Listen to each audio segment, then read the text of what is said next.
Good evening, primetime partiers. It's primetime party time. Welcome back to our hour of all things media and entertainment, live on the air at 9 p.m. at ptptshow.com and on your time, wherever you stream podcasts.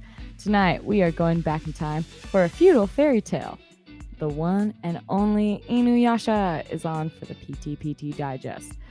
With the return of this universe in the recently aired or to stream Yasahime, which is starring the children of the original characters, it's only fitting that we go through Inuyasha as the origin story. And if you haven't watched either of these shows, this is a great way to introduce you to the first 3 seasons, because we're going to do a part 1 and part 2. Because, guys, there are a lot of episodes and a lot of seasons of Inuyasha. I think we're at, it's 7 seasons and movies in between.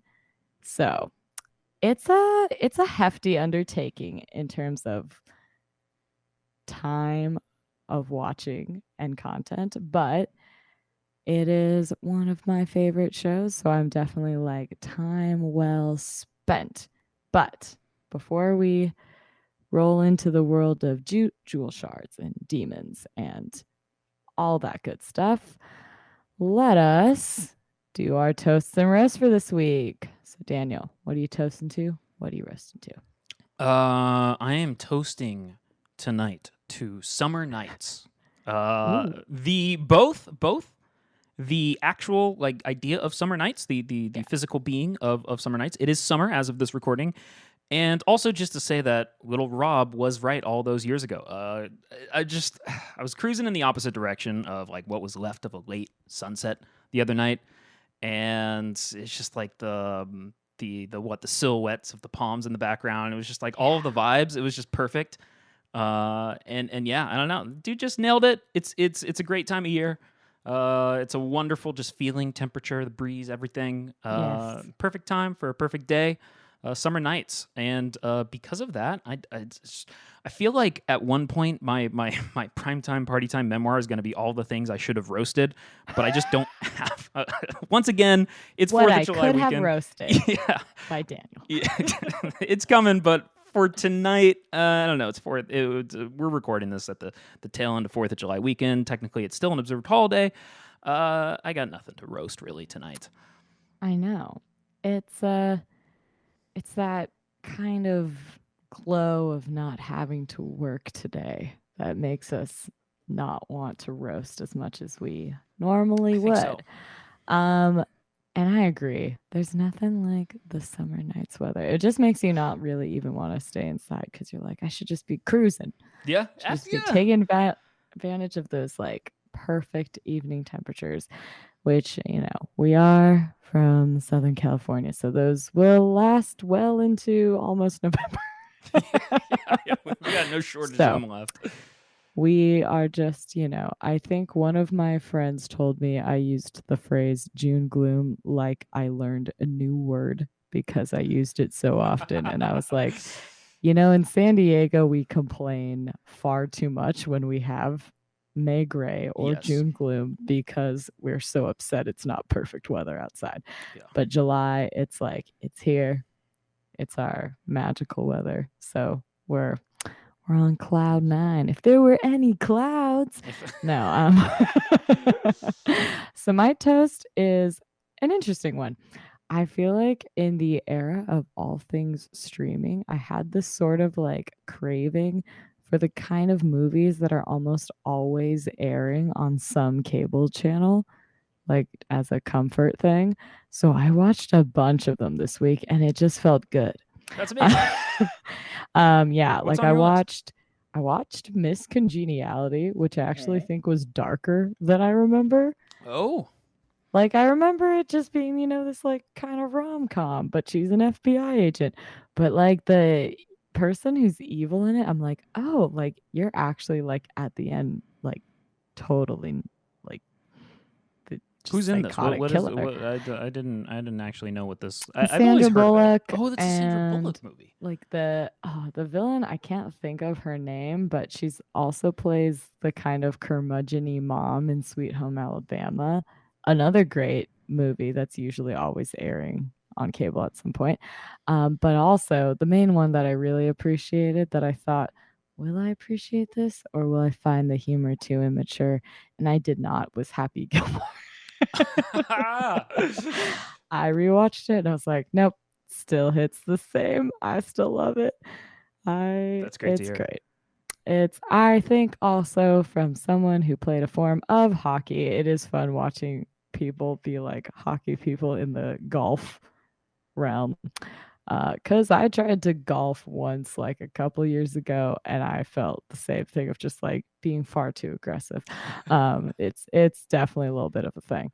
And then the roast, it's a pretty, I'll be honest, it's a little bit of a weak roast. Is I will do this every year. As much as I am, someone who enjoys a sparkler here and there are the people who just have full on fireworks of professional level, but they're not professionals. And they need to just like whatever burning feeling they have to do these needs to stop because honestly, almost everyone where I live has some animal and they're all upset. Because even if your animal lives near Pendleton and is used to the casual boomings that happen, it's on a routine schedule and these are off routine. Now, where I live now is not as bad as last year because I will say last year I had like and some people could probably relate, the full week of people being like, yeah, and shooting off fireworks, which are 100% illegal as well. Should be noted. But I guess it depends on your county, but it definitely here in Fire Nation, they are. So there are many reasons why people are like, you should like maybe not tempt fate. But also because a lot of the dogs get wigged out, though mine did not. I was gonna Mine say, how'd just Chibi do? chewed off. If anyone is familiar, if he's of the flora and fauna, my mom has a jade tree. It's kind of like a succulent tree, and it's expansive. My dog gnawed off enough that you could replant it as a small tree. So that's how she took to the fireworks. She more was just like, Chibi smash, Chibi destroy. It's like all this booming is making me want to also take part. So Is this how we celebrate? yeah, she did not have the anxiety. She more was like anarchy. Yeah. So You should have gotten her a she barrel took to tea. it different than the other dogs. But many other people's dogs I saw via social media needed to like, some people's dogs like chilled in the bathtub the whole time. Yeah, Like I've heard of that. they get upset. I don't know how cats go. So if anyone has cats and like Oh, to report in how they react to fireworks, please let me know. Because if all of the animals are upset, it's like, come on, guys, it's not that worth it. I mean, they are fun, but it's also like, it's the kind you're allowed to have in the backyard and the kind you're not. right, right. Like if it shoots up high enough that the cul-de-sac could see, which I had somewhere like I saw like a neighbor down from like my parents, they'll shoot one off where you could see it too much. And I straight up just yelled down the hill, knock it off. Did you really? Yeah, I'm at that age. Because there's just a lot. Like, get your Roman candle. I won't see that. Uh-huh. But Private show. they're flirting with disaster, and I was like, I'm gonna let you know that it's been noticed. Okay, yeah. And they kind of were like, we're gonna pipe down. So it worked out a little bit. One was confronted. I said this wasn't a roast, and it sounded pretty roasty. But all in all, great holiday weekend. It's also my mom's birthday. Oh. So, Happy birthday. Got to, happy birthday to Mama of DJ Trace. I'm gonna let you name her. So, nice to have all of those sort of celebrations happening all at the same time. Made some Japanese potato salad, which, yes, if you need any Japanese recipes, I always refer to the Just One cookbook. That's a little personal toast as well. They do really great renditions of everything that you could pretty much possibly need. And they're also a great foundation for if you want to riff on stuff, because I use them a lot for that as well. So without further ado, we'll take just a little tiny break and then get into Inuyasha.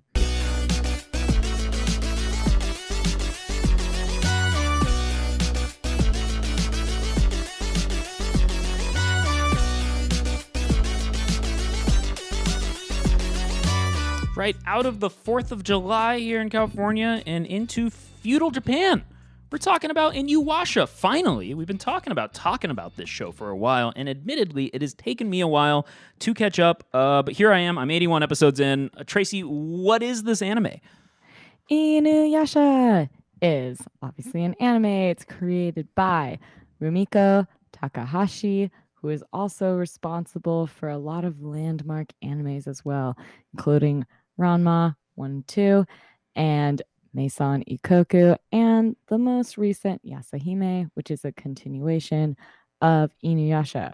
So, series description for all of those unfamiliar with this show is Kagome Higurashi is an average 9th grader, which gets pulled into an ancient well by a demon, bringing her 500 years into the past to the feudal era of Japan. There, she meets Inuyasha, a half-demon who seeks for the Shikon jewel to make himself a full-fledged demon. With Inuyasha and new friends, Kagome's search for the Jewel of the Four Souls begins. And that is from the official Season 1 DVD box description. Yeah, I was in Amoeba this weekend and I snapped it. That is awesome. And the cast of this show is, for obviously, these are all voice actors, since we were talking about an anime. So this is Richard Ian Cox as Inuyasha. Inuyasha is one of the protagonists of this show. He is a half demon, and his parents were the great dog demon and a human mother as well.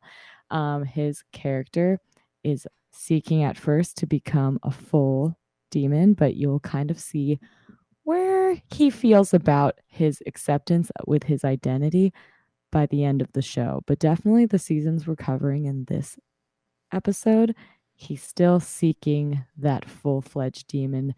But maybe towards the end, when we're wrapping up season 3, he's starting to kind of just come into his own, and that's becoming less and less of a goal. But in the first season, it's a high point of conversation. Monica Story voices Kagome Higurashi. And Kagome is the other protagonist, because I would say Inuyasha and Kagome get pretty equal footing in this show. They are like a couple as it goes on, but Kagome stumbles through this well and she releases Inuyasha from what her old reincarnate self, Kikyo, she shot a bow and arrow, trapped him to this tree, which you'll find out later. A lot of backstory with these characters.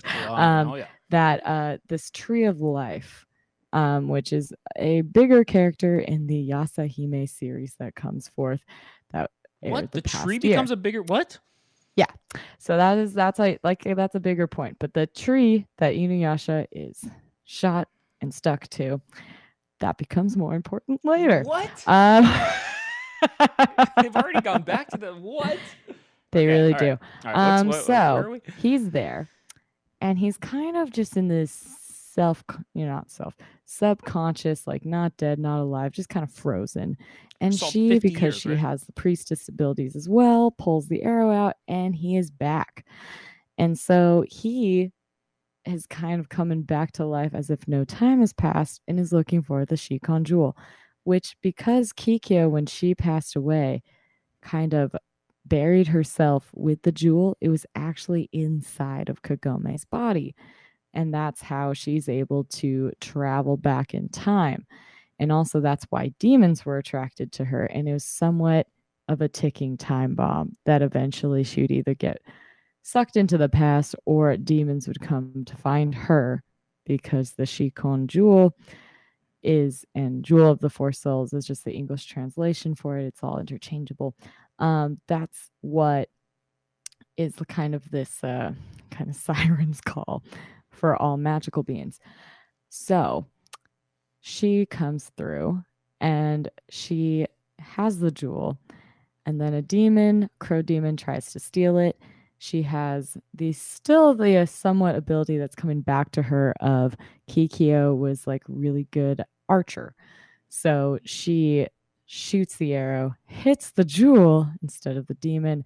It goes into a billion pieces, and thus the phrase jewel shards comes into conversation in Inuyasha because they're slowly trying to reassemble the Shikon jewel as well as not let it get into the hands of other demons because it allows people to have these kind of superpowers. It's kind of like, how kryptonite works for the other characters in the Superman universe instead of for, Superman.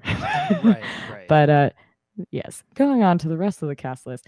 Jillian Michaels as Shibbo. Shibbo is a small fox demon and kind of like a comic relief in the show as well, even though he has like his magical fox powers too.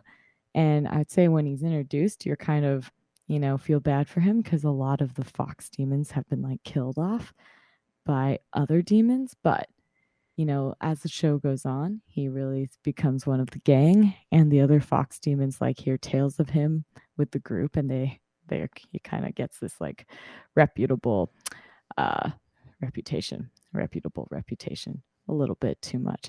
Shippo. But it makes sense. And then we have Moroku, who is voiced by Kirby Morrow. And Moroku has this kind of, he's cursed by character that we will describe later.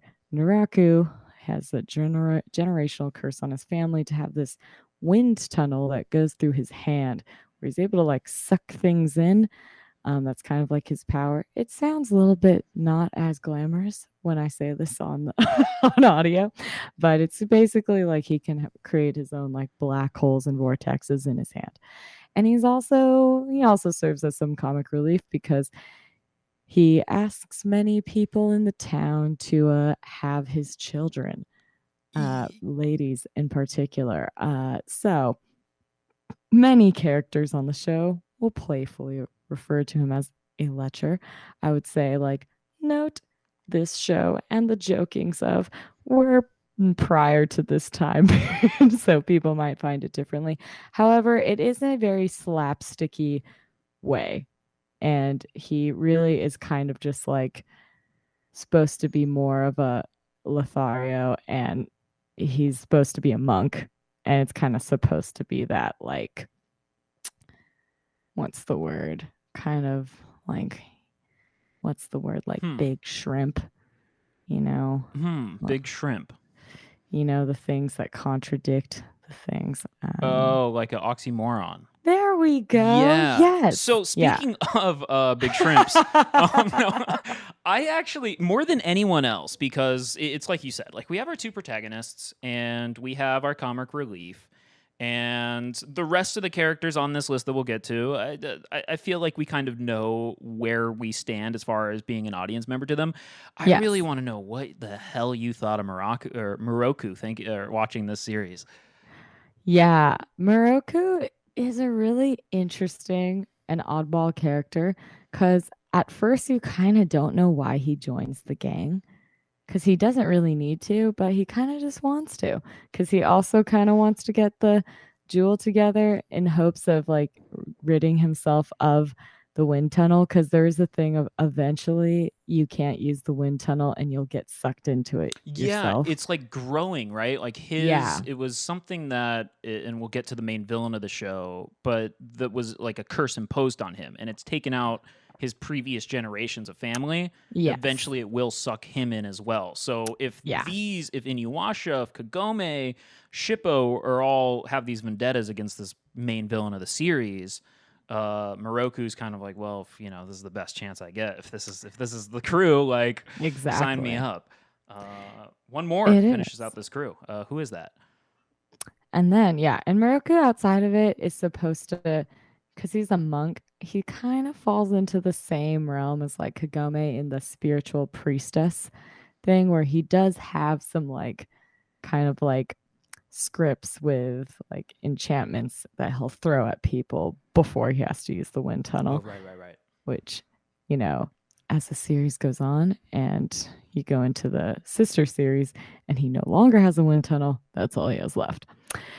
So, getting into Kelly Sheridan as Songo. Songo is from the Demon Slayer tribe, which I think is a fun thing to think about with an actual show focused on Demon Slayers being very popular now. That it's interesting because Naraku does make enemies across all of these characters individually, and Songo's is definitely extremely valid as well because he pits like two areas against each other and kind of curses people and tries to control them.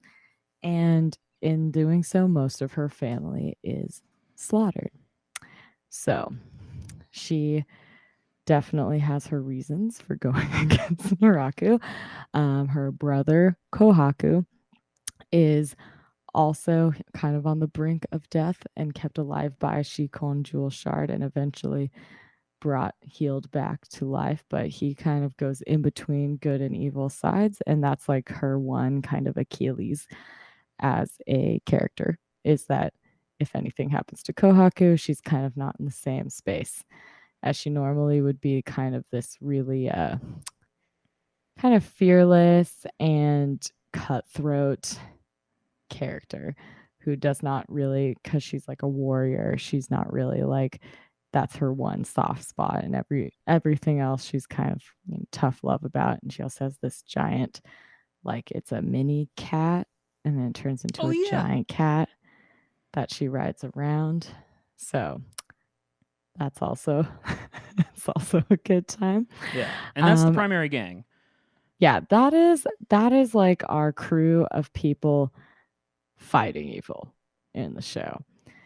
So now that we've gone past all of the good guys, we'll get into the bad guys. Some of these well, not, I guess not all of these are bad guys. Some of these are bad guys. Some of these are good guys, and some of these are in between guys. That's a good way to So put it. Paul Dobson voices Naraku, who is the villain and main antagonist of this show. While there are the demon of the day or demon of the week that they are slaying, Naraku is kind of the main one that's holding the puppet strings for a lot of the evil that's going around in the feudal era. He is also a half demon, but by choice instead of by creation. So he is kind of, the backstory is like Kikia, when she was a priestess, was taking care of this guy, and he was not on in a great place and kind of on the brink of, will he live, will he die? And then he kind of calls all these demons to him to, kind of feast onto his body and become this hybrid demon human, even though they're two full and together. So instead of like Inuyasha, where all half demons become a human during one day of the month, his is less of a when the moon cycles are and when more on when he chooses, because of this weird origin of his being, and he kind of turns into goo instead. This is a very tangential way to describe Naraku. He's normally kind of this being that you mostly see behind this like baboon furry mask. Yeah. So he's usually floating around kind of like a like a Voldemort character, and you're Very not much really esque. seeing what's behind the scenes until the series progresses. And he doesn't really get henchmen until the series progresses. So, it takes a while for him to get followers. Then we have David Kaye voicing Sesshomaru. Sesshomaru is also from the dog demon family. He is Inuyasha's half brother. The only difference is they have different moms. So Sesshomaru's mom was also a dog demon, or is also a dog demon. So he is there, and they both kind of have the typical sibling rivalry. The beginning episodes really do focus on how the dog demon left specific swords for his kids. And there's one in particular called the Tetsaiga that Sesshomaru really feels should be his. And when it is not meant for him, it's a huge falling out between him and Inuyasha. I mean, he literally loses an arm. He kind of deserved it, but you know what? Either way, not a great time. So they kind of go back and forth with being at odds and on the same side. Sesshomaru is probably one of the characters that has the most interesting moral compass because it's really what's on his terms. It's Yeah. it's less of the good and evil and more the like, but what do I want?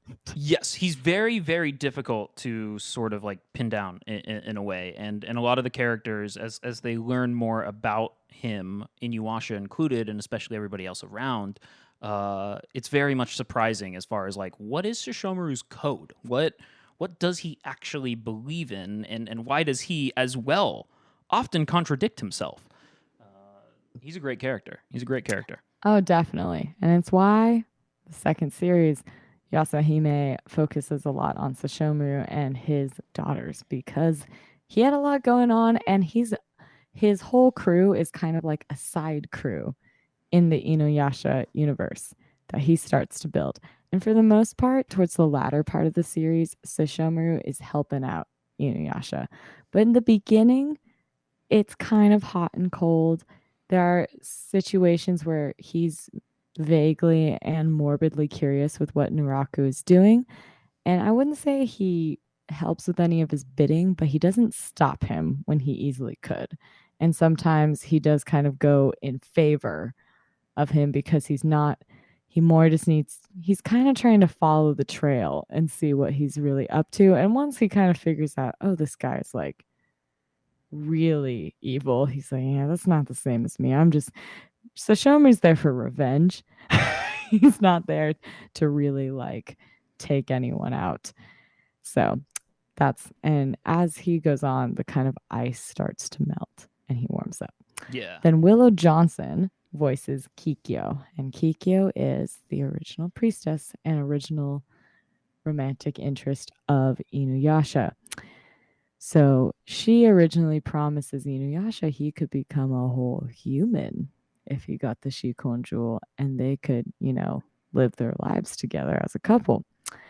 And I would say a big part of this show is this accepting one's identity. So part of that is that the Shikon jewel, if they did use it for that purpose, it might not have worked out because it's all about them really being true to their own selves. So eventually Naraku, betrays both of them, kind of gets in between them because he also wanted Kikyo for himself.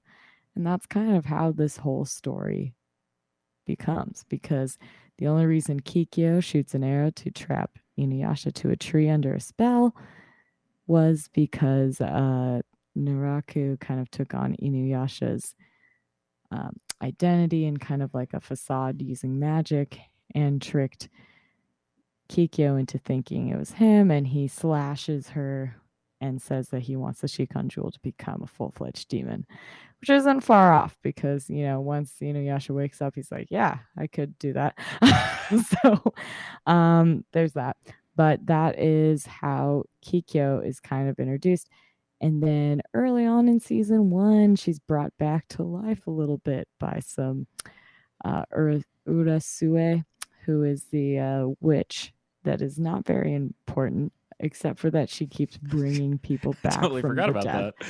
Yeah, she just kind of like has these clay people, which it's very one of the things I'll say about this show is anything they drop in, it doesn't just happen once. So she brings back Kikyo, and then like a few seasons later, Yeah. you're dealing with her clay armies I was because gonna she's say like, she's oh, not by come the way, back I didn't yet. stop with her.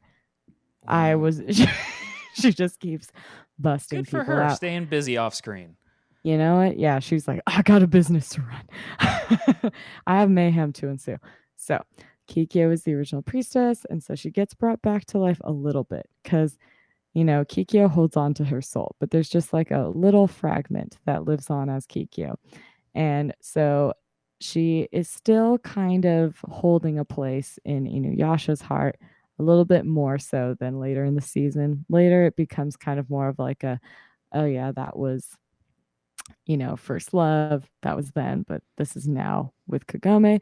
But in the first 3 seasons, there's still definitely some unrequited and unfinished business. And then we have it as one of the major love triangles. Oh yeah. Because which is a weird one to be like, it really isn't a triangle because it's the same soul.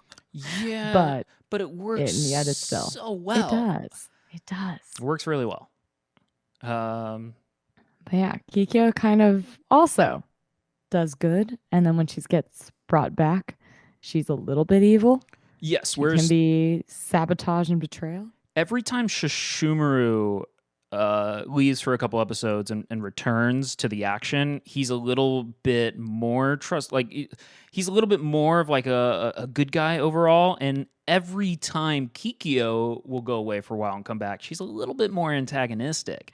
Yeah, she definitely is bitter. This is true. She's seeing her future self kind of not lead the life she would have wanted because she wanted an idyllic life, but she definitely is like, I didn't really get the chance to do any of it. And which is a little bit of a fair take. But then she also kind of is it's odd. She still has feelings for Inuyasha, and yet she also doesn't, she also tries to take him out a few times as well. So it's yeah, there are times where she's really against the crew. There's times she helps them a little bit. And she honestly also, equally as Sashomaru, has her own agenda and her way of going about things. And when you get towards the end of the series, you kind of understand how her perspective through it, but you still wouldn't necessarily agree with her. And then we have Dawn Brown as Jockin. Jockin is sort of a lackey / sidekick to Sashomaru. He looks a little bit like a frog. Unsure if he's a demon or not, but he definitely has magical abilities, so you want to think he is. And then we have Scott McNeil voicing Koga. And Koga is the leader of the wolf demon tribe and another person fitting for a love triangle, which is he also wants Kagome as his partner. So Koga and Inuyasha are also competing for Kagome. And while Kagome is very smitten by Inuyasha, she does like to entertain the competition just a little bit to kind of nudge Inuyasha, who's being very kind of like dragging of his feet and not emotionally available, even though he is very, at the same time, can't contain his emotions. So you're always kind of seeing where he really is going. But she wants the confirmation. So sometimes she's like, Wolf Demon Tribe's treating me pretty well. Maybe I don't go back. She's like, just kidding. I'll be there. And it aired the original season from 2000 to 2004, and then the final from 2009 to 2010. So, Daniel, I've said a lot about Inuyasha in the You've run through the series series and well. all of the characters.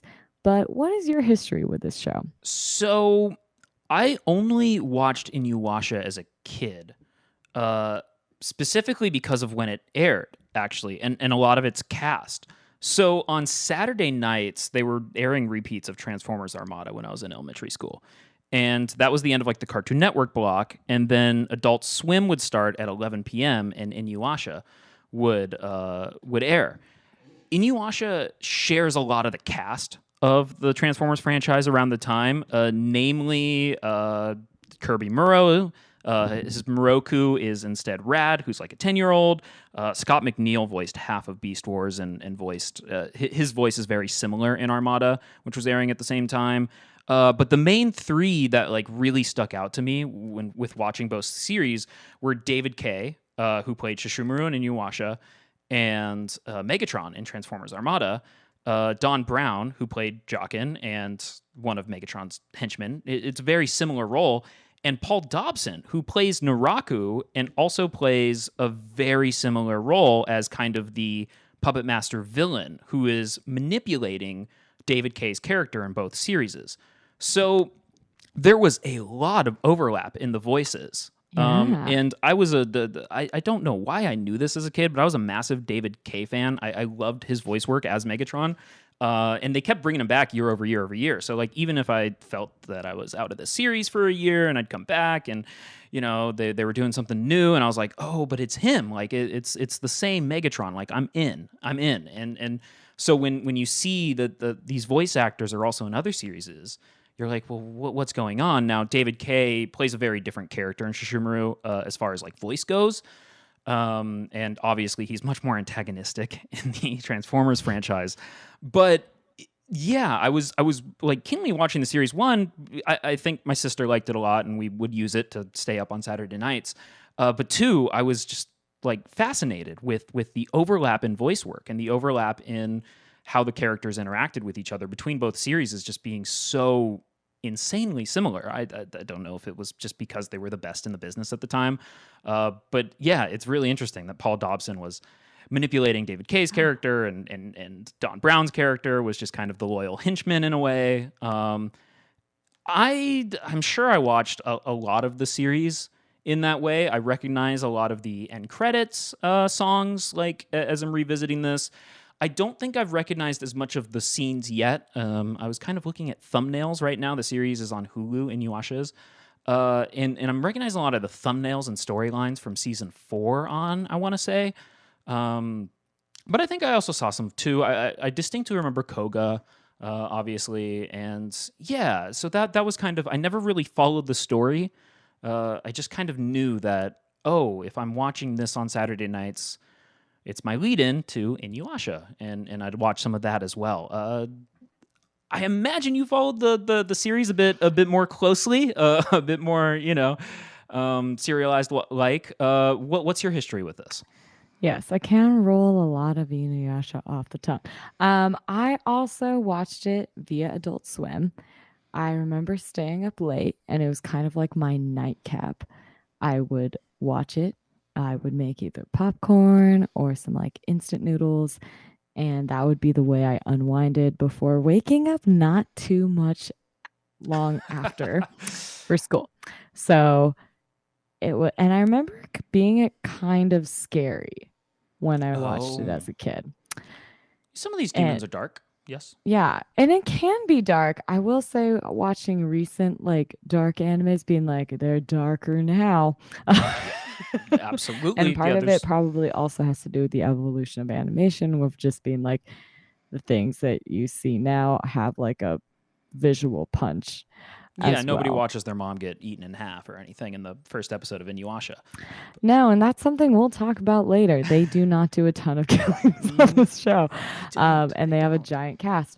But yeah, I also, during the last year in the pandemic, I took on watching a lot of very long animes being like, I don't fully remember watching this show because it was so long ago. So I rewatched like Yu Yu Hakusho and I also rewatched Inuyasha. And this one though was the one where like when I rewatched it, I was pretty ready to rewatch it again casually after finishing the whole series, which I will say is a feeling you don't have about a ton of shows. So it's one where like you get sucked into the world and you're not ready to leave. And thus they have many accompanying movies for that purpose too, so that you don't fully have to depart from Inuyasha when there are no more episodes left. That's but nice. yeah. I will say this is the longest anime I've ever watched. I usually go for like anything within the 25 episode to 50 episode realm. And even then, like some of the ones that I've gotten through, I haven't gotten to later seasons.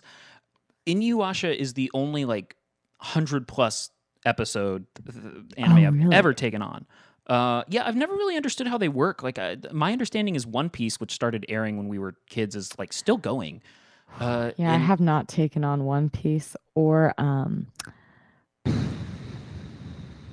Naruto yeah, and that one's like because there's a 300 lot. episodes or something, right? I remember when they Yeah. started, and I've heard about a lot of the large story beats to them. But ultimately, there's a lot there, and there's filler arcs, and like even Dragon Ball Z. Like I know the Oh, storylines yeah. because of like really mainly the video games and not the series. And Dragon Ball Z Abridged. Thank you, Team Four Star. But the Inuyasha it's it is something where I've never seen a show that is paced like this. That actually is able to breathe in this way, and that has 7 seasons worth of one single main plot line. Most of what you described from the plot was really in the first episode, and a lot of, Yeah. well, minus okay, where do we even start? I would Um, say let's start with the pacing because it's a good way to frame how it goes from season 1 to season 3 because that's the parts we're talking about now. And season 1 is kind of a lot at once. Things are a bit faster in season 1. Like because you have to meet all of the characters. A lot of the first 3 seasons is setting up this whole kind of cast and crew, which takes a lot of episodes to introduce each character. Another thing I'm learning to adore about anime, a longer anime, is how it introduces characters and plots. And as much as there is a ton going on in season 1, and there's a lot of lore, and there's a lot of like building, these characters, Shippo, Moroku, Songo isn't even introduced until about 3 episodes before season 1's over.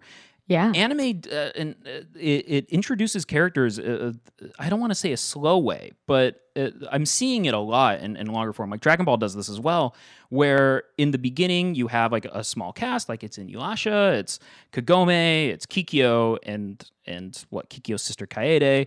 That's it. That's of the main characters. That's pretty much it. And Moroku we don't see until episode 18. And Shishumaru we see in episode 5, but like I said, he goes away for a long time until we're ready to introduce Naraku and bring him back into the fold. I love a series that gives the amount of time to sort of. There's just something so pure about these early episodes where nobody knows each other yet, and that's just like not how TV works in my brain. It's not No, how it's that a lot structure more works. natural. They Yeah, have people come in one at a time because when you think about it, although we're in this universe that's very not realistic, it's extremely fantastical. At the same time, they build it in a way where it's like you wouldn't meet 10 people at the same time and be yeah. like, There's no we're going to grand form a pilot. band. Yeah, yeah, No, it's going to exactly. be one at a time. And you see how that person adds value. They do the full backstory on that character. And then they give it some breathing time. Like they Yeah. do a few episodes with just, you know, these three. And then they add, it's like Inuyasha and Kagome. And then they get a Shippo, they get a Moroku, they get a Sango. But there's like Who's multiple episodes without the full crew. Yes, and when And the full then crew it's gets introduced, they start out as antagonists to Inuyasha and Kagome. So they yeah. have to kind of prove their own by being the antagonists of their introductory episode. Like Moroku is, I'm pretty sure they're up against him when he's introduced, and Yeah. they have a fight. Same with Songo, I think, and Yeah. Shippo not so much. Shippo was somewhat helpless, and it's a really sad story. And his parents are just kind of like foxskins on on a On these demon who like slayed thunder them. demons. And so Yeah, yeah, and a fun part to note is that all of the people they come into contact with, well, though I will say the thunder demons that, you know, attacked Shippo's family are one of the few killings they have on this show because they were going after Kagome and Shippo, so Inuyasha kind of didn't have a choice. But for the most part, they don't really take people out unless it's absolutely necessary. And also, the kids of the Thunder Demons come back later. They also kind of meet a half demon from another village that helps them with medicine when people get poisoned. And they, you think, oh, that was just a one offer. And that's like, no, no, no. They'll also go see that guy in a few more seasons from now. So Right. they care about continuity in the way that it's like, we didn't forget about that. That person doesn't just evaporate, I but not in the way where they're like cleanly cutting people out. No, and I appreciate that. I appreciate that we can go and revisit characters long after. Like you said, like I have not gotten to the point where that witch is reintroduced, and I think it's awesome when a character really does. I mean, when a show really cares to about continuity and bringing characters back way later on. With that said, I'm not gonna lie. The only thing that I was thinking about in watching some of these episodes of this show is I do wish that there were some characters that they'd kill off. There's this one moment I keep thinking back on, like we talked about. Kikyo is sort of this tragic character who's becoming more and more antagonistic. From what I can say, I don't know how her arc ends, and she's more threatening every time we see her. And there's this Yeah. one episode where there's this sort of evil priestess, and this evil priestess is manipulating these two young girl priestesses to basically like go after the crew. And there, it's funny because like it's this great comedic sort of like fight between these two young priestesses, and they're going after Shippo because they think he's the evil demon, and they're all trying to like convince these priestesses like we're the good guys and whatnot. What's great is that as this evil priestess is kind of scheming in the background, Kikyo pays her a visit. And Kikyo gives this great, I'm just going to paraphrase like the meta that I understood of this line. And it was like, yeah, okay, like I see you, like do your villainous villainy this episode. Like stay on the show a little while. But if you go after Inuyasha at all, I will come back here and I'll drop you this very episode. Like I will slay you. You'll be done. I loved that threat. I really wish it would have happened. Because she does. I She know. goes after Inuyasha. I really wish Kikyo would have come back and just slayed her on the spot and been like, It's a little weird like, because she just doesn't interfere at all. Like she no. says this threat, like, I will take you out. But then she's also like, Kagome's got it. It's fine. And you're just like, no, she doesn't. Yeah, I would. Yeah, and it's interesting. They just don't. And this priestess is still out there. And yeah, I mean, on the other hand, like, yes, it's great to watch on the flip side, like Shishumaru sort of like it furthers his character as he kills less and less. Yeah. There was an episode really late in the third season where this sort of demon slays and sacrifices basically like the three people who wanted to revive him. And Yeah. Shishumaru's like sort of healing. Obviously, he doesn't get the sword he wants, but he gets this sort of healing, so he's able to bring them back. And I'm sitting there and I'm like, oh, they didn't kill these people either. But then at the same time, I'm like, but it furthers Shishumaru, so it's okay. Exactly. That's where I'm kind of just like, oh, I wish they They would do kill it that for a priestess. good reason. Because, like, even with the Dark Priestess run, Kikyo is kind of looking at it as, oh, but I gotta let Kagome have this growth. Right. Like, if I just take out this girl, like, she's not gonna get her spiritual power. Because I'm pretty sure, too, like, Kikyo kind of helps Kagome in the, like, focus on this. And, like, you need to beat her with, like, coming back from a different way because the Dark Priestess kind of like takes over her and is trying to get Kagome to kill Inuyasha in the same way that Kikyo did.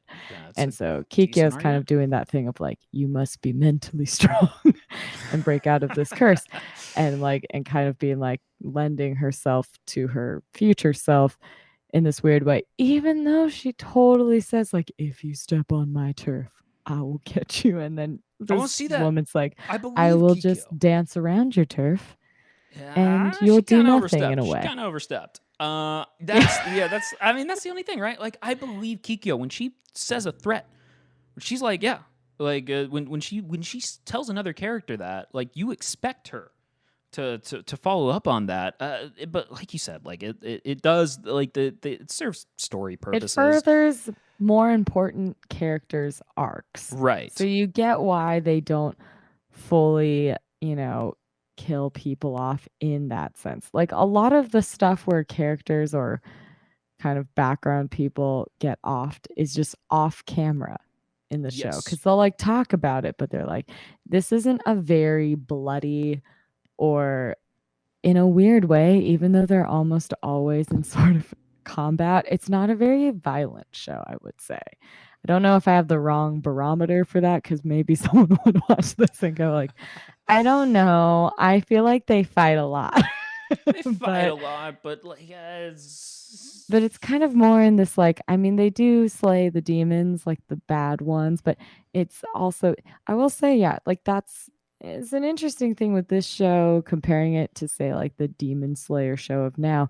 That is, that show is all about like all demons are bad, and they're kind of normalizing like once very very few demons. And in the realm of Inuyasha, it's like demons exist and there's bad demons and good demons just the same as there are good people and bad people. And then there's also witches and wizards, but they're more like monks and priestesses. So it's like it's a very like it's just like a whole different realm and more in this folklore way and less of the kind of less magic is really discussed, even though it's definitely happening around. Like right. Moroku has it, and Kikyo does, and Kagome does. But they talk about it more in this like spiritual essence and religious way that I guess they would have done back in that time period. It's speaking of time periods. How do you feel about the time travel aspect of this show? I know that's something that production manager Brandon asked about not having watched this show before is that this is also a show that does time travel in a different way. They come and go as they please through the Bone Eaters well. And some of my favorite episodes, and they do it a little bit in the first few seasons as well, is Kagome going back to the modern era, which a lot of times it's because Inuyasha has wronged her romantically and after they do many battles together, being like, oh, excuse me. Especially in the early seasons, there's one particular episode where she's like tied to this tree by these like snakes that bring the souls of the past to Kikyo, and that's how she's able to exist. But they make her invisible, and she has to witness and have front row seats to this really heart wrenching moment between Inuyasha and Kikyo, where he basically kind of says, like, of course, I'll do anything for you. And Kagome kind of is like, excuse me, why am I here? Why am I risking my life in this era when I could just be like bopping around Tokyo? No way. And she, rightfully so, and vehemently goes back to the well and goes back to the modern era.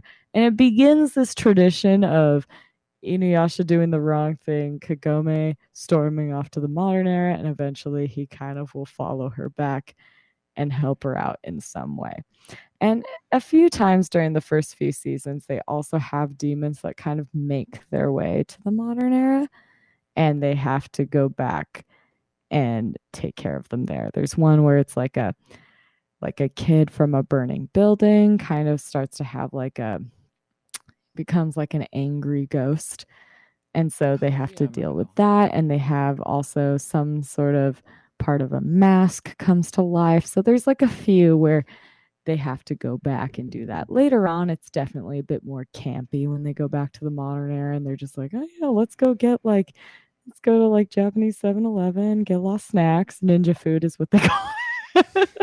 She's always bringing back like things for ailments. It does make you think about like if you're ever moving back here for good at Kagome, like that backpack's getting pretty big. So because she's always bringing like Neosporin and Right. food and all this stuff, and her bicycle. Yeah, that's She breaks a lot of rules in like traditional time travel. who cares? Uh, Yeah. And Um, and none of us care because we're here's just like, I would bring my bicycle and medicine and snacks. Yeah, the idea here is even though we've talked a lot about plot in Yes. the show, and there is a lot of plot in this show, this character's heart is in like really getting to like watch these relationships draw out over so many episodes. When you're watching a show that stars a teenage girl, and then it's probably meant for like teenagers and us when we watched it, uh, you're more focused on the fact that it would be fun to introduce your Yes. friends from feudal Japan to the snacks of your time. That it would be fun to try to sort of mask like what you're doing and who you're actually hanging out with to your friends who think you have these like really inappropriate boyfriends. That Yes. stuff is all that needs It's to be done hilarious. within the modern world, and it's the fun teenage way to look at it. I have never watched a show. I'm sure they're out there, but I've never personally watched a show that's made me so nostalgic for the feeling of being a teenager. It brings Right? you back there. It's It crazy. it's weird how it completely just takes you back to that emotional level and being like everything is high stakes Yeah. romantically. It's Yes. like Oh, even it's though they so have the great. high stakes outside of it, it's like that doesn't matter. Oh yeah. Somewhat world-ending stuff? No. No, What's more I important got that. is that my boyfriend pissed me off Yeah, today. So it's I'm a bicycle myself back to the modern era, take a nap, eat some curry, and then wait for him to come back for me. It is the best part. I love the power moves, the teenage Mhm. romance power moves of Kagome. Going back to like what you said about she goes home because she's so heartbroken over the fact that she can't compete with Kikyo, and she sees Yeah. Inuyasha basically like betraying her the trust of like who she thinks like she really likes this guy, Yeah. and she sees that Kikyo is making him so emotionally unavailable, so she retreats. And when she comes back, there's this amazing scene where they Oh kind of yeah. talk it out and they hold hands for the first time. And you're watching it and you're like, I am so many episodes into the show. This feels like an authentic teenage relationship. This feels like my friends. And to another relationship, Moroku and Sango, Yeah. the other characters sort of start noticing that they're liking each other. You're like, this show is Yeah. pairing these two characters together more and more late season 2. And then Shippo is the first to really mention it. Shippo is, Yeah. as far as comedic relief goes, my favorite moment in the entire series is during it. I'm going to go on a tangent before we get back to Moroku and Sango. We will get back to Moroku and Sango, but there is one Inuyasha and Kagome fight where Inuyasha is so jealous over Koga that it causes Kagome to basically run home. Shippo decides that he wants to draw. He's going to express what just happened. So he grabs like these crayons and just draws on a sheet of paper this picture of Koga and Kagome's arms, and Inuyasha is just so angry in the background, and he's so proud of it that he goes around and he shows the entire village that they hang out with what the relationship drama is, because he's so proud of this drawing he's done. He's just the best little kid. And, and it's this really funny moment. Kagome comes back. She's like, I'm really proud of this drawing. I'm also really embarrassed. Shippo also starts to notice Moroku and Sango as they're sort of hanging out more. And you've noticed as an audience member at this point. And so when Shippo says it, you're like, yeah, Shippo, thanks for saying something. And the way he says it is he says it to Inuyasha and Kagome. He's like, you guys notice that like they definitely like each other. And it's not until the last few episodes of season 3 that anything actually happens there, that Moroku's actually tested against Sango, that there's Yeah. another guy who wants to propose to her. And Moroku's acting all aloof. And all Sango wants is for Moroku to tell him, Say yeah, anything. say anything, stop her from doing that. But they haven't had that talk yet. They've only kind of just been like, you know that there's interest, you know that like there's these teens, and then there's a lot of feelings there, but they just haven't acted on it. They don't know how to talk about it. Moroku's acting all aloof. Kagome's like trying to play matchmaker. She's pissed Yep. off at this guy for basically letting Sango like slip away. and she catches him like watching this dude and Sango like walking through the courtyard from a distance. She's like, I knew it. I knew you care. And then they start playing these games to get, you know, Sango and Moroku to sort of talk more, and Sango starts sort of like you get these great shots of her like starting to smile at the behavior that she used to just be only annoyed at Moroku at. And this is 80 episodes into the series. Just the way that the pacing of these relationships go, I think that you want to restart the series when you finish it again, because it feels like you're friends with all these people. Like this feels like your Yeah. teenage group, and it's such an authentic sort of pacing to relationships during this age. It's really beautiful show in that matter. Yeah, and I think it's also they do a lot of things in this funny way that you're like it's very true to the characters themselves. Like Shippo doing this drawing and being like very proud of Oh, it it's and the showing best. everyone, Oh and my then god. Kagome coming back and being like, You told everyone He's all about this? And he's like, I have shown every village we went through. yeah, this everybody knows. Yeah. this drawing is so popular now. And she's just like, ah, but it's hilarious. And then the same thing with that one, it's like how excited Kagome is when she's like, I knew it, is kind of very, it's interesting how the whole high school part is very, it moves through the eras. So it's like her, how she acts as a modern high school girl still works in the feudal era. They're kind of trying to show like all teenagers will have this, but they all in this era, there's definitely a little bit more of like a closed offness to it. Like you kind of see that with Inuyasha and how she kind of has to break through his shell, Yeah. and how everything moves a lot slower because it's just like less, that time period was kind of a little bit more like things go slower first. And they also just have a lot of scenes too. And we've talked about this before of since they all are teenagers and there's not a lot of plumbing, there's a lot of people just walking in on people in the hot springs. Yeah. Yeah. That's There, a there, are, that's there are the other plenty of like scenes of that. hormonal part Yes. of this show is just, and then everyone being like, ah, even though you're kind of like, these are public natural baths, so you shouldn't be too surprised. But and then there's even one where, yeah, later on where they're kind of like beating a demon of sorts, and they're all made mini and they're in like this hot spring, and then they become normal, and it's just this whole thing. So it's just like, yeah, they do the teenage angst really well Yeah, on they this do. show, and Even both the kind of like that, like, I don't want to say like tiger beat, but kind of like that gossip.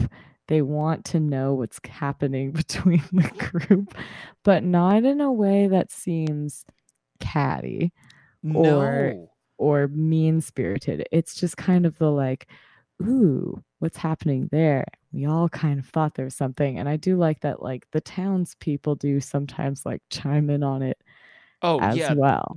like anytime we get to see Kikyo's who is her younger sister, but at this point is well within her 50s. Whenever she's able to comment on the group, is hilarious. I also, it's not just in the like in the relationships here with between like Kagome and Inuyasha, or Moroku and Sango, but Kagome and Sango, and especially like from just what I was seeing, and this might have just been like honing in on how interesting of like a pacing this happens with the male friendship between Inuyasha and Moroku is Yeah. really, because like we said, they start out as enemies, and even then Inuyasha is not really trusting of Moroku because he's No. such a pig, and he's after Kagome for the first episode, and so there's this sort of, he's always like, can you believe this guy? But then the early on, when the wind tunnel starts affecting Moroku, and there is actually an entire episode dedicated to, oh, Inuyasha is trying not to show that he really cares about this guy, but is also desperately like, his main goal is to save this guy's life. Yeah. And so later on, yeah, seasons later, it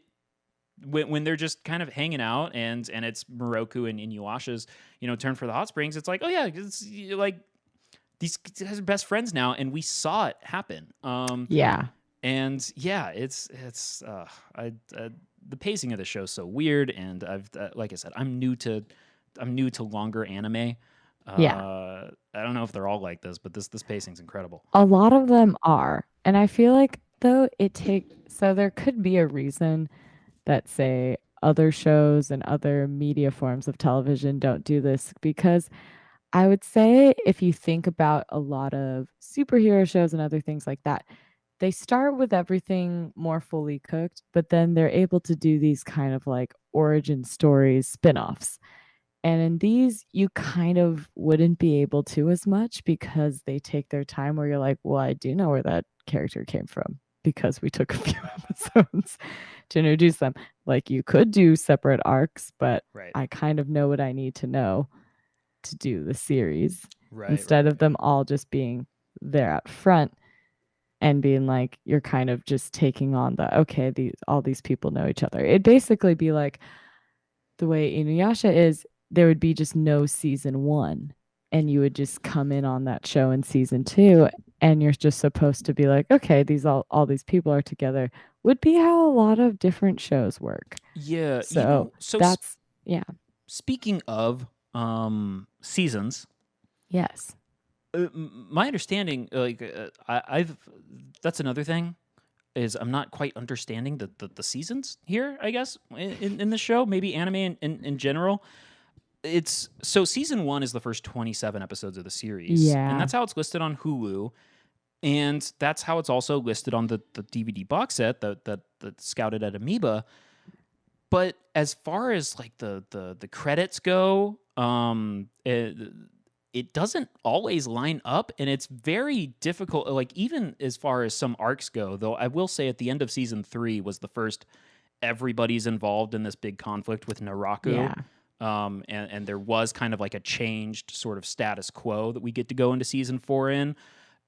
I want to say that's the first time that's really happened from season to season. Like you said, it's like uh, we could start season 2 and everybody's there. Everybody's barely there. Yeah. Saga's barely there. She's in the opening credits for season 1, even though she's only in the last 3 episodes. She's in all the shots. But then like the theme songs will change, just kind of. I Yes. don't even. I wasn't able to pick up on when. I was trying to look up some reference as far as like, are these the actual seasons? Or are they not? Are they made up? Are they? I honestly can't tell what the season breaks are, minus the fact that they're listed, or minus and like even then production orders are kind of rolling, right? Like they just kind Yeah. of. I was looking at the air dates and they just kind of start up and go. I don't know. Maybe it's a budgetary thing, but I couldn't discern the story breaks between the seasons here. Now, the production part I can't speak for, but I would say that with manga being the source material, I could see how they have to break them into seasons, but maybe, and I'll say this not having read the manga, that it might have been one of those where they had to kind of pick where things were at an end Oh, point, what but that chapters wasn't to? necessarily the end, So a season is if that based on the makes sense. chapters about like, all right, so we'll do Yeah. these chapters through these episodes, and okay, that makes sense. It does not at all. These intros and outros will bleed from one season to another. And you'll be 3 episodes from the end of the season, and they will change the intro on you, and it makes no sense to me.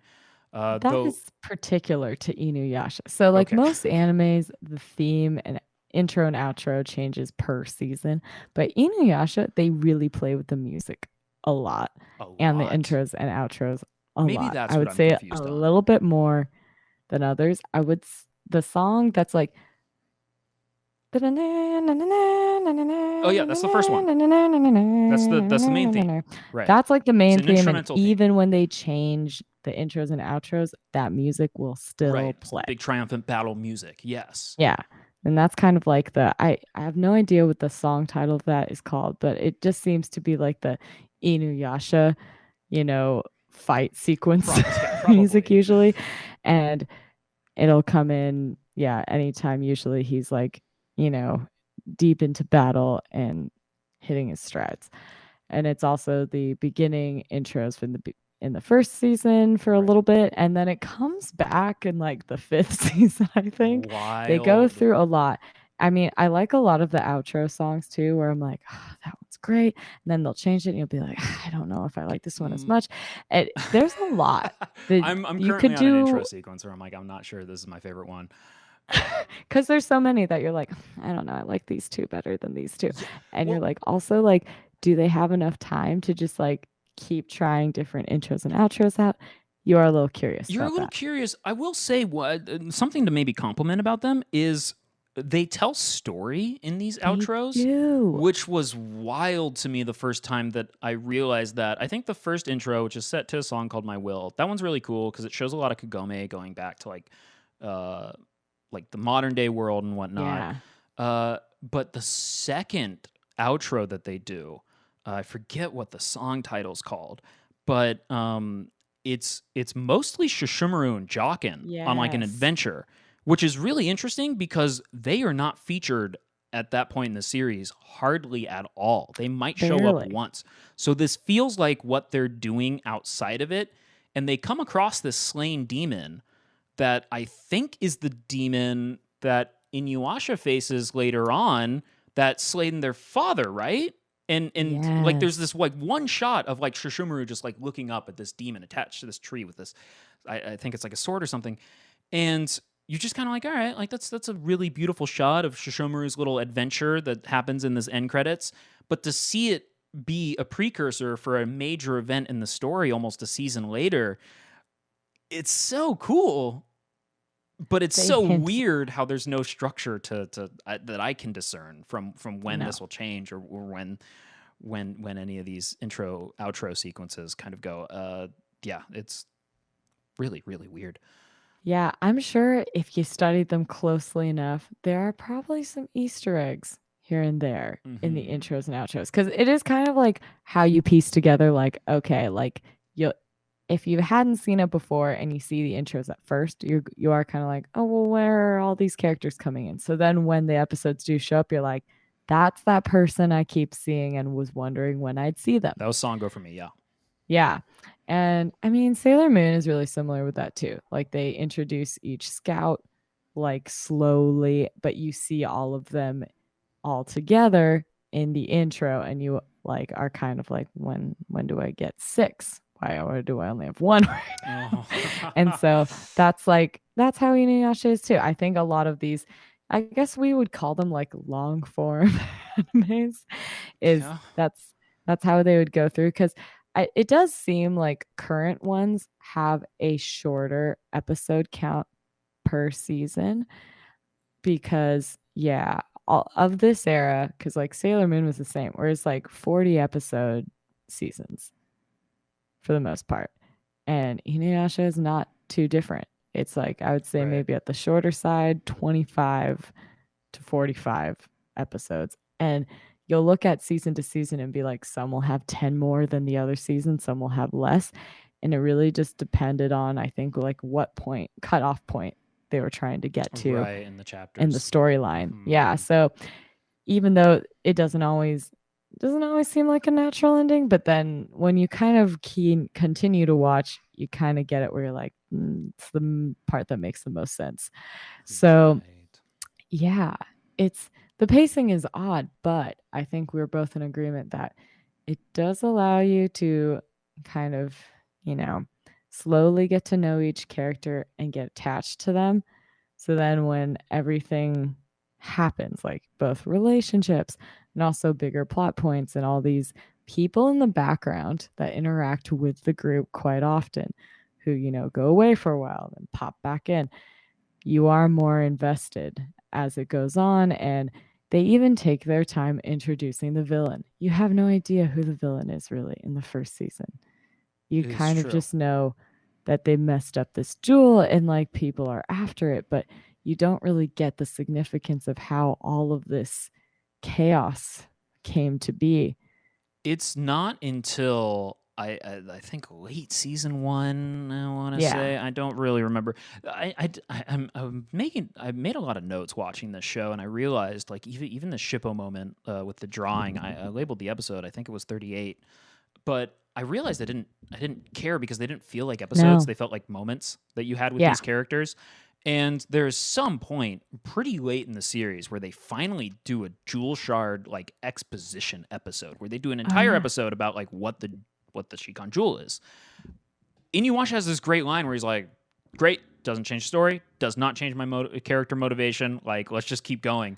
And yeah, I don't know. It's just it is interesting pacing, but every like little moment's earned, and yeah, every I don't know. That's just it's great pacing. It's strange pacing. It's great pacing. We know Inuyasha at that point. We know like that he doesn't really care about the jewel. So we know that when we're told about the jewel, he shouldn't care anymore about the jewel. The fact that he doesn't, it's just like, yeah, I know you. Like this is great. Like this is what you'd say if we were all hanging out and someone told us this story, dude. Yeah, it's great. It's really great. Yeah, and even that episode about the origin of the Shikon jewel, you do watch it early on and kind of think of it as like, oh, what a fun factoid for me. But later on, and as the series wraps itself up, that becomes of great importance because Okay. the way they're able to kind of like defeat the jewel has all to do with how it came to be and kind of responsible for why Naraku is the way it is. Like it's a lot of this like good versus evil and like how there's always sort of a balance and kind of this in this a little bit of like a Buddhist mindset of like there's always light and there's always dark. It's a thing that you'll kind of pick up on that Kikyo says a lot. So I do think these first 3 seasons do a amazing job of laying a foundation and a lot of information that you'll see like you'll kind of digest it and go like, yeah, that was a fun time. Or like I learned a lot more about this character and then you'll see how it contributes to the greater plot as you get into the next chunk, which is like 4 through 6. I might have been writing the wrong notes. I'm excited for 4 through 6. It'll probably take me another 6 months to get through. So if anyone here on Primetime Party Time has not caught up yet, you have plenty of time, and you'll probably watch the series faster than I will. But we'll definitely talk about 4 through 6 in the final act 7. Yes. Any further thoughts on the initial Inuyasha first 3 seasons? I'm looking through my notes right now. This is, I think, maybe the only character that we haven't mentioned. Oh, who have we not mentioned? That is worth mentioning only because she is quite important in the current sister series, is Rin. Oh, Rin. Rin. Yes. Okay, so Rin. Rin is, I wanted to mention Rin early on with Shishumaru because when we were talking about the characters who don't get killed off, Rin actually starts killed off. The first time we see Rin, maybe the second scene we see Rin, she is laying like dead in a river. And Shishumaru revives her and allows her to sort of be his companion. Now, I am still learning about Rin. Rin right now is essentially this character that nobody can really sort of justify being with Shishumaru because he's, as far as big shrimps go, is not really. Shishumaru hates humans, right? He thinks them nothing more than insects. So why is he so protective and so caring of this little girl? That's all I know about Rin so far. I like her every time I see her, but I'm kind of with Kagome as far as like, what the hell is she doing with Shishumaru? Exactly. And I mean, without doing any spoilers, she is meant to last a little bit longer throughout the series. And I mean, yeah, she's a big presence in Yasahime. So that's kind of like without spoiling anything. Mm-hmm. She's a very big player there. But in the show, she kind of does just kind of tag along with Jockin, and you are a little bit like, aren't you just kind of an anchor since you're a vulnerable party? Yeah. Traveling along with Sesshomaru. Could you say the same about Jockin? But she does have this like, I mean, she is supposed to be younger, but just this like kind of pure innocence and lack of any sort of motives that I think is a very like attractive quality for Sesshomaru of like, I can trust you because you're not, unlike a lot of these other characters that are looking for the jewel, or even for him where he was like looking for the sword, or sometimes there's at some point where he like kind of feels like he should have both swords and they have to like duke it out and be like, no. But like she's looking for nothing. She's Right. looking to just live, be happy. And he kind of has to remind her sometimes, like, yeah, you're a human. So, like, you're going to go have to fetch your food because we don't need that. But, Right. like, she really just is like jazzed to be there. And I think he's kind of like, I can give you some errands for my Yeah, no, I mean, 'cause she's more dependable than Jock in certain ways, and yeah, at some points more mature. It's really interesting how she's able to question him and how Jockin's very insecure about who he is and how much he relies on Shishomaru based on Rin and Rin's yeah. character. She fits into the series amazingly. I haven't really thought about that too much yet, but wow, Yeah, excited to Jockin see is more. always like trying to emphasize how he is like number one placement Yes, with Sashomaru. And Rin comes in and doesn't care, but is also like has zero insecurity about that. And right, it's just like, oh yeah, I'm part of the team. Oh, you need me to pick that particular plant for your potion? I got it. right. And Jockin sometimes has an ego about certain tasks or other things. But then now that he has like the competition with Rin, he starts to kind of step it up a little bit and go, Hmm. well, I don't want to be upstaged by this human girl. So yeah, she will continue to be a part of the series. And you really don't see, she doesn't play a big plot in the Shikon Jewel saga. Not Okay, so much. It is really more in the character development of Sashomaru. Seeing him literally become more humanistic because he has a human on board. It's you kind of see the mindset of the great dog demon who gives Inuyasha, his half demon son, the more powerful sword because it's kind of supposed to be like you're going to think about your battles in a different way because you're not all kind of full-fledged demon fighting force. And then for Sashomaru, who kind of gets the opposite, like you're the full demon, so you kind of need to learn to be more gentle, to want to bring things back to life and not just go on like a spree I of am slaying. Right. I am so happy Shishomaru's compelled. I watched when I was a kid. I watched the show specifically to see when Shishomaru was going to show up, mainly because of David Kay. It's amazing to like rewatch this series and still just be watching it almost primarily for a number of reasons, but for Shishomaru to be a really compelling part of the show, and yeah, that character development to be like such a thing to watch for, still is really rewarding.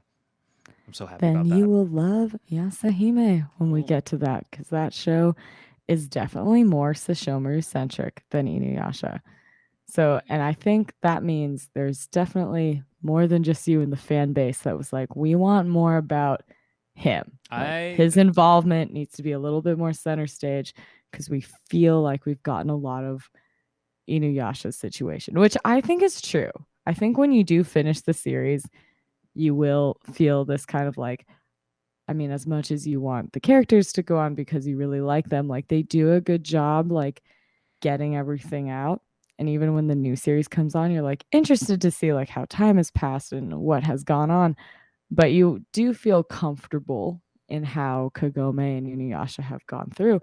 But Sashomaru, since like he's always kind of doing things on the side and you would say his character's less revved up, you're happy to see that that series takes more of a him into the spotlight because you're like, yeah, but like, what are you up to all this time? Like, what are your goals outside of just chiming in on what Inuyasha is doing most of the time? So, yeah, that's more for you to chew on when we get part two of the series, and then on to Yasuhime, which is a lot less episodes. It's like 13, so Okay. All right. it's Well, I in can the do that. modern era of What? episode lengths. Oh, right. Yeah. Yes. Absolutely. Absolutely. Yes.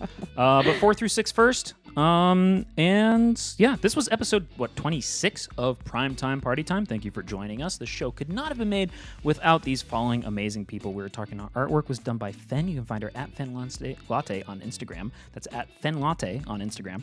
Our theme song was done by J Wright. You can hear it below us. You can find J Wright at jwrightmusic.com.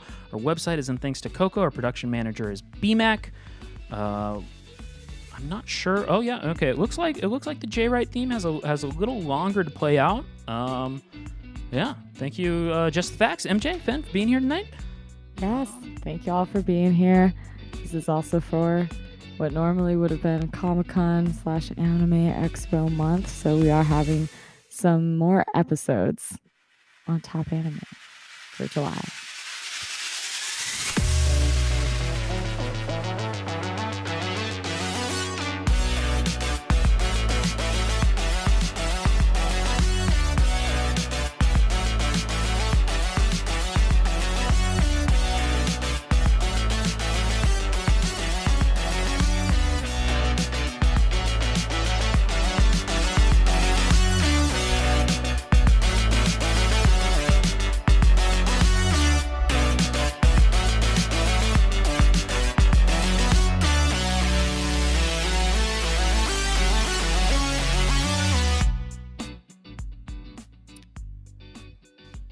No, yeah, no, I'm with you. I'm with you.